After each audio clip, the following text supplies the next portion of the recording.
Lengan. Lengan kata bila dia buat bahulu. Kata lengan-lengan. Dia buat kuih. Buat kuih.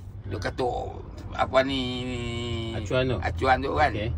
Balik lengan tangan lengoh-lengoh sakit badan, kadang pinggang-pinggang sakit, duk berdiri dia buat kuih, kaki-kaki sakit. Dia shake satu apa ni pollen yang sabuk tu. Vita King. Tu soya. Protein. Soya protein dengan lactoberry. Ya.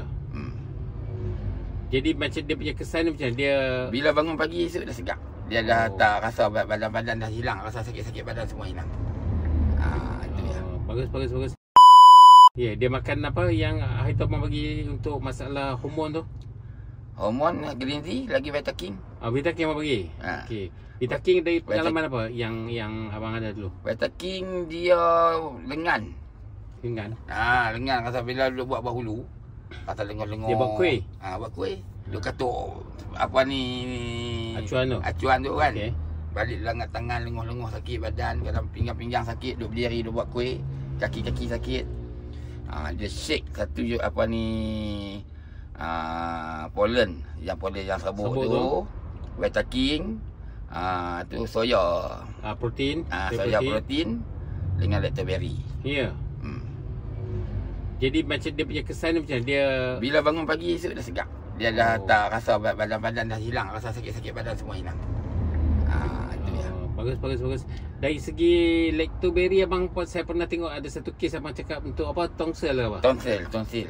Sampai lah ni cucu saya tak jadi tonsil dah. Dua cucu menakan dengan cucu sendiri tak ada tonsil lah. Kalau tak dulu dia rajin naik tu bila ni nak minum susu tak boleh menangis tonsil dalam ni bagi minum. Abang buat macam mana tu? Bagi dia campur dengan susu dia ke? Campur dengan ayam masak. Ayam suam masukkan dalam ayam suam dia minum. Lah ni jumpa bagi kat dia makan begitu macam coklat. Lah makan lah tak cukup lah. Dulu kecil kan, lah dah besar lah dia bila makan tu dah rasa sedap dia macam buah. Makin jajan lah. Itu kan kata dia makan mak dia kali tumpang. Jadi apa kata-kata terakhir untuk abang tentang nasihat tentang penggunaan linzi? Dia pun orang kata linzi ni mahal lah.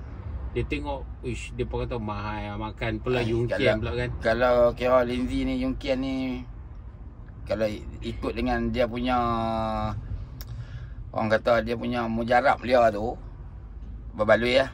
Tak rasa mahal lah. Kita makan lah, bukan nak makan hari-hari.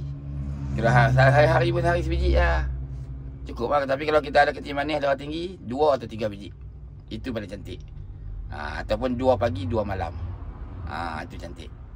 Makan minum dengan kopi ataupun makan gitu saja. Kalau minum kopi memang pahit. Siapa yang boleh tahan tak boleh tahan. Memang rasa satu macam lah.